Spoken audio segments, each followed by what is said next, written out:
Okay, હવે ઘણી એવી જગ્યાએથી એવી પણ માહિતી આવી છે કે ટેકનિકલ ખામી છે, પછી પ્રોબ્લેમ છે, ઘણી જગ્યાએ સુવિધાનો અભાવ છે, તો એ પણ અસર કરી શકે આ મતદાનમાં. તો હવે આગળ આપણે આ પર ચર્ચા કરવી છે નરેશ, પણ એક અમદાવાદથી પણ મહત્વના સમાચાર આવ્યા છે તેના પર આપણે નજર કરવી છે. તો અમદાવાદના વાસણામાં સેમ ઈવીએમ મશીનમાં ટેકનિકલ ખામી આવી છે. જીબી શાહ કોલેજ મતદાન મથક પર ઈવીએમ ખોટકાયું છે બિલકુલ, અને કોંગ્રેસના ઉમેદવારે બટન ન દબાતું હોવાની ફરિયાદ કરી છે. તંત્ર દ્વારા તાત્કાલિક ધોરણે ઈવીએમ મશીન બદલાવવામાં આવ્યું છે. મહત્વપૂર્ણ બાબત અમદાવાદની છે. અમદાવાદના વાસણામાં ઈવીએમ મશીનમાં ટેકનિકલ ખામી સામે આવી છે. જીબી શાહ કોલેજ મતદાન મથક પર ઈવીએમ ખોટકાયું છે અને કોંગ્રેસના ઉમેદવારે બટન ન દબાતું હોવાની ફરિયાદ કરી છે. તંત્ર દ્વારા તાત્કાલિક ધોરણે ઈવીએમ મશીન બદલાયું અને 15 મિનિટ સુધી મતદાન પ્રક્રિયા અટકી છે અને મતદારો પરેશાન થતા હોય તેવા પણ દ્રશ્યો સામે આવ્યા હતા. તો આ સાથે જ અમારા સંવાદદાતા સ્મિત ઉપાધ્યાય લાઈવ જોડી ગયા છે. સ્મિત, હવે અમદાવાદના વાસણામાં ઈવીએમ મશીનમાં ટેકનિકલ ખામી સામે આવી છે, શું છે સમગ્ર વિગત?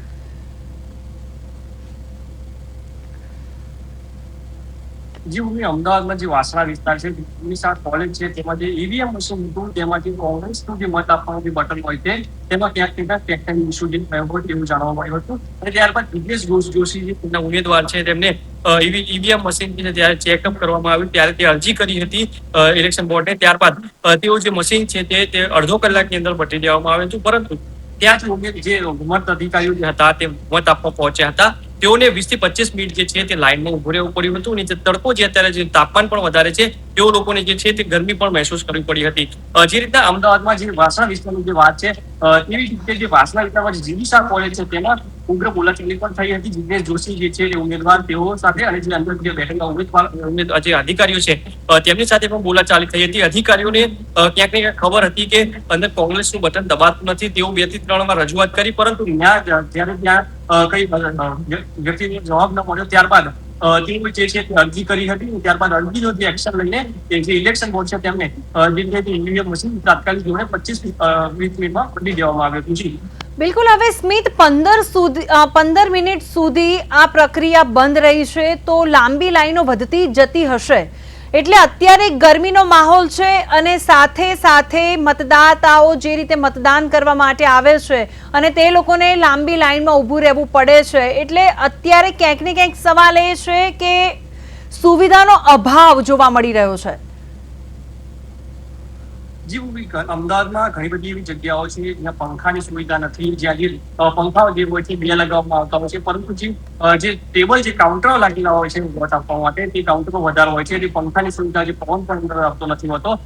છાયડા જે મંડપ જેવું બાંધવું જોઈતું હતું, ઠંડા પાણીની સુવિધા કરવા જેવી જોઈતી હતી, પરંતુ ક્યાંક ને ક્યાંક તંત્ર જે છે નિષ્ફળ જોવા મળી રહ્યું છે. લોકો જે છે તે બૂમો પાડી રહ્યા છે, તે અરજી કરી રહ્યા છે કે અહીંયા ઠંડુ પાણી પીવાનું મૂકો, જે વૃદ્ધ મહિલાઓ હોય તેમના માટે ચેર મૂકો, ખુરશી મૂકો. તે પણ જે સિનિયર સિટીઝન હોય છે તેમને અંદર ડાયરેક્ટ એન્ટ્રી તો આપી દેવામાં આવે છે, પરંતુ તેઓને ઠંડા પાણીની વ્યવસ્થા, ખુરશી અમુક જે અધિકારીઓ વોટ આપતા હોય છે અને જે અધિકારીઓ જે હોય છે તેઓ ગેરવર્તણૂક કરતા હોય છે, તે આક્ષેપો પણ કરવામાં આવે છે. પછી દિગ્નેશ જોશી જે છે તે વાસણા વોટના જે ઉમેદવાર છે, જીબી શાહ જે કોલેજ છે તેની વાત કરી વિવાદ જે ઉભો થયો હતો, જે કોંગ્રેસનું બટન જે ઉમેદવારનું જે બટન હતું તેમાં વોટ નતો આપી તેમાં 1 કલાક સુધી જે વોટિંગ થયું હતું તેનો પણ જવાબ માંગ્યો છે કે કોંગ્રેસનું બટન જો દબાતું ન હતું તો 1 કલાક જે વોટિંગ થયું હતું તે 1 કલાકમાં જે અરજી કરવામાં આવી હતી તે વોટિંગ ગણવામાં આવશે કે નહીં આવે તે પણ તપાસનો વિષય છે. જી બિલકુલ સ્મિત, તમારી સાથે પણ આગળ માહિતી મેળવતા રહીશું, પણ આપનો ખૂબ ખૂબ આભાર માહિતી માટે. હવે નરેશ, જે રીતે આપણા સંવાદદાતા સ્મિત હતા તેમણે જણાવ્યું કે હવે સુવિધા ઉપર જ સવાલ થાય છે, કારણ કે મતદાન કરવા માટે મતદાતાઓ તો મતકુટીર સુધી પહોંચી જાય છે, પણ સુવિધાનો જ અભાવ હોય છે, ઈવીએમમાં ટેકનિકલ ખામી છે. તો હવે આ જ દર્શાવી રહ્યું છે કે જો આ જ રીતે ખામી હશે તો પછી હવે આ લોકો પાયાની સુવિધા જનતાને કેવી રીતે પૂરી પાડશે? બિલકુલ, આ પ્રકારની ઘટનાઓ જ્યારે બનતી હોય છે તો મતદારના મગજમાં છે એક નેગેટિવ મેસેજ બિલકુલ જતો હોય છે કે જો મતદાનની અંદર જો આ પ્રકારની સ્થિતિ ઊભી થાય તો પછી આ જે આખી પ્રક્રિયાથી ચૂંટાઈને આવનાર વ્યક્તિ જે છે એ મારા માટે શું કામ કરવાનું. હમ એટલે આ જ્યારે સવાલ એના મગજમાં પેદા થાય ત્યારે પણ છે એ મતદાનથી અળગો રહી જતો હોય છે. અને જે પ્રકારે તમે વાત કરી કે આ બીજી એવી ઘટના આપણે આ 1 જ કલાકની અંદર જોઈ રહ્યા છે કે જ્યાં છે ઈવીએમની ખામી હોય અથવા તો છે એ સુવિધા જે છે એ અપૂરતી છે એ પ્રકારની ફરિયાદો ઉઠી હોય. કમનસીબી એ છે કે બંને જે ફરિયાદો છે એ ગુજરાતના સૌથી મોટા અને વિકસિત શહેરની અંદર સામે આવી છે. પહેલી ઘટના જે છે એ હમણાં તમે જે પ્રમાણે વાત કરી એ પ્રમાણે વડોદરાની છે અને ત્યાં તો જે ખુદ પૂર્વ આપણા વિધાનસભાના સ્પીકર જે છે રાજેન્દ્રભાઈ ત્રિવેદી કે જેઓ પોતે મહેસૂલ મંત્રી અને કાયદા મંત્રી રહી ચૂકેલા છે, તેમણે પોતે આ બળાપો ઠાલવ્યો છે કે 1 કલાકથી હું પોતે છે એ આ પ્રમાણે મંડપ નથી અને તેમ છતાં પણ છે મતદાન માટે ઊભેલો છું. તો સ્વાભાવિક છે કે આ છે એ તંત્રની પૂરી ખામી હોય એવું લાગે છે. સેમ વસ્તુ જે છે જેમ સ્મિતે વાત કરી એ પ્રમાણે કે ઈવીએમ ખોટકાઈ જવાથી પણ છે એ એક મતદાનનો જે એક ફ્લો બંધાયેલો હોય છે અને તેની અંદર જે છે એ જ્યારે આ રીતે વિક્ષેપ પડતો હોય છે ટેકનિકલ ખામીના કારણે, તો તેના કારણે પણ છે જે લોકો લાઇનમાં ઊભા હોય તો સ્વાભાવિક છે કે આટલા તડકાની અંદર જે છે એ લોકો છે એ બીજી લાઈન છે ઊભી થાય ત્યાં સુધીમાં કદાચ એ લોકો બ્રેક પણ લઈ લે.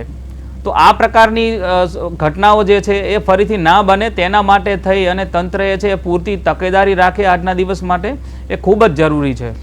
બિલકુલ. હવે નરેશ, આ જ મેટર પર એક બાઇટ આવી રહી છે, તેના પર આપણે નજર કરીએ.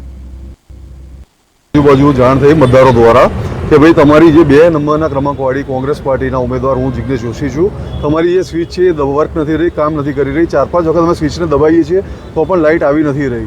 આ બાબતે અમને જાણ કરતાં અમારી સમગ્ર ટીમ જે કાર્યકર્તાઓ સહિત અમે જીબીસા કોલેજના રૂમ નંબર 1 ખાતે પહોંચ્યા હતા 43 નંબરના બૂથમાં. ત્યારે અમે આરોને જોડે લઈને, ઝોનલ ઓફિસરને જોડે લઈને અમે ટ્રાય કરાવરાયો કે આ વસ્તુ કેવી રીતે બની રહી છે. તો એની અંદર જે 10 ઉમેદવારોની 10 સ્વિચ છે એમાંથી 9 સ્વિચ ઇઝીલી સ્મૂથલી દબાઈ રહી હતી. 2 નંબરના ક્રમાંકવાળી જે મારી સ્વિચ હતી એ ઇઝીલી દબાઈ નથી રહી. એના પછી અમે મતદારોને જે છે 3-4 વખત અમે સ્વિચ દબાવરાઈ તો પણ સ્વિચ નથી દબાઈ રહી. આ બાબતે એમને અમે અરજી આપી હતી કે ભાઈ આ વસ્તુ તાત્કાલિક ધોરણે મતદાન બંધ કરવામાં આવે અને તાત્કાલિક ઈવીએમ મશીન ચેન્જ કરવામાં આવે. પણ આ બાબતે 1.5 કલાકથી એ લોકો આના કરતા કે અમે નહીં બદલી શકીએ, ટેકનિકલ ખામી છે, પણ અમારા ઉપરથી પરમિશન ચૂંટણી પંચમાંથી મળશે પછી કરીશું. ત્યાં સુધી આ વસ્તુની માથાકૂટો ચાલતી રહી. અત્યારે હાલમાં અમે લેખિત અરજી આપી છે. એમની જોડે ફોર્મ માંગ્યું છે અમારી અરજી જે અમે કરવા માટેનું, ફોર્મ બી એ લોકો જોડે અવેલેબલ નથી અને હાલમાં અમે લેખિત અરજી પેપર ઉપર લખીને એમને આપેલી. તો ખેડા જિલ્લાના નડિયાદમાં નડિયાદ મહાનગરપાલિકા હેઠળના કેટલાક મતદાન મથકો પર પ્રાથમિક સુવિધાના અભાવ જોવા મળ્યા છે અને તેના કારણે મતદારોને ભારે મુશ્કેલીનો સામનો કરવો પડી રહ્યો છે. અને અત્યારે કાળઝાળ જે ગરમી પડી રહી છે તે વચ્ચે મતદારો શેકાઈ રહ્યા છે અને લાંબી લાઈનો હોવા છતાં પણ માત્ર એક જ ટેબલ ફેનની વ્યવસ્થા કરી હોય તેવું જોવા મળી રહ્યું છે. પાણીની વ્યવસ્થા તો કરવામાં આવી છે પરંતુ ગ્લાસના અભાવે મતદારોને તકલીફ પડી રહી છે. તો ખાસ કરીને સિનિયર સિટીઝન મતદારોને લાંબા સમય સુધી લાઈનમાં ઊભા રહેવું પડે છે, જે ઝોનલ અધિકારીની ગંભીર બેદરકારી તરફ ઇશારો કરે છે. નડિયાદમાં પણ સુવિધાનો અભાવ જોવા મળી રહ્યો છે મતદાન મથક પર. હવે નરેશ, હવે નડિયાદમાં પણ એવા દ્રશ્યો છે કે સુવિધાનો અભાવ છે અને તેના કારણે પણ લોકોમાં નીરસતા હોય તેવું જોવા મળી રહ્યું છે. એટલે આ ત્રીજી એવી ઘટના, ભૂમિ તમે જુઓ કે 1 કલાક પણ નથી થયો, આ ત્રીજી એવી ઘટના છે કે જેમાં છે એ મતદાન મથક પર જે છે એ બેઝિક જે સુવિધા હોવી જોઈએ તેના અભાવ છે એવી બાબત સામે આવી હોય. વડોદરા જે છે ત્યાં પણ છે આ જ પ્રકારની વાત હતી. હમણાં જેમ વાસણાની અંદર વાત કરી કે ત્યાં પણ છે એ જેમ કોંગ્રેસના ઉમેદવારે કહ્યું કે ઈવીએમ મશીનની અંદર ખામી છે અને એની જે છે એમણે લેખિતમાં જે ફરિયાદ કરીને આપવાની હોય છે, તો ત્યાં જે હાજર અધિકારીઓ જે છે મતદાન અધિકારીઓ તેમની પાસે એ ફોર્મ પણ નથી.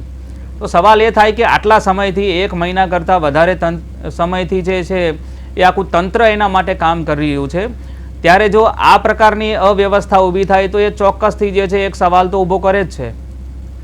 બિલકુલ. હવે નરેશ, આ જ બાબત પર સ્થાનિકો ત્યાંના શું કહી રહ્યા છે તે સાંભળવું છે આપણે. બધી સુવિધા છે જ નહીં, કઈ નથી. ખુરશીઓ નથી, પાણી નથી, જ્યુસ, પંખા નથી. પંખા તો રાખવા જોઈએ ને ભાઈ. અને જ્યુસ કે પાણી, ચાય કઈ, આ તો જો બધાને ઊભા કેવી રીતે આપે? ખુરશીઓ રાખવી જોઈએ. એમને વોટ લઈ લો છો. થોડીક સુવિધા તો આપવી જ જોઈએ ને. આટલા તડકા કેટલા છે, પંખા ના જોવા જોઈએ? એક પણ વ્યવસ્થા નથી ને. લાઈન તો જો કેટલી મોટી છે અને એક જ છે વોટની.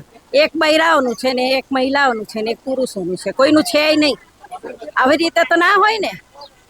સુવિધા આપવી જોઈએ ને, વોટ તો જોઈએ છે પણ સુવિધા તો અત્યારથી જ નથી આપતા. શું કરશું? હું આ બુથ મથકમાં ભવાનીપુરામાં આવ્યો છું અને ભવાનીપુરા પ્રોપર રહીશ છું. બાજુમાં મારું ઘર આવેલું છે. કેવા પ્રકારની સુવિધાઓ છે?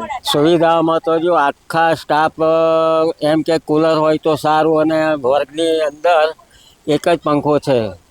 પાણીની વ્યવસ્થા છે પણ ગ્લાસ નથી. આટલી બધી લાંબી લાઈન હોવા છતાં પંખો એક જ છે, એટલે લોકો આ ગરમીમાં પસીનો થઈ જાય છે. તકલીફમાં તો લાઈનમાં થોડું ઊભું રહેવું પડ્યું નહીં, પણ પરંતુ ગરમી બહુ લાગી. પંખો અંદર એક મૂકેલો હે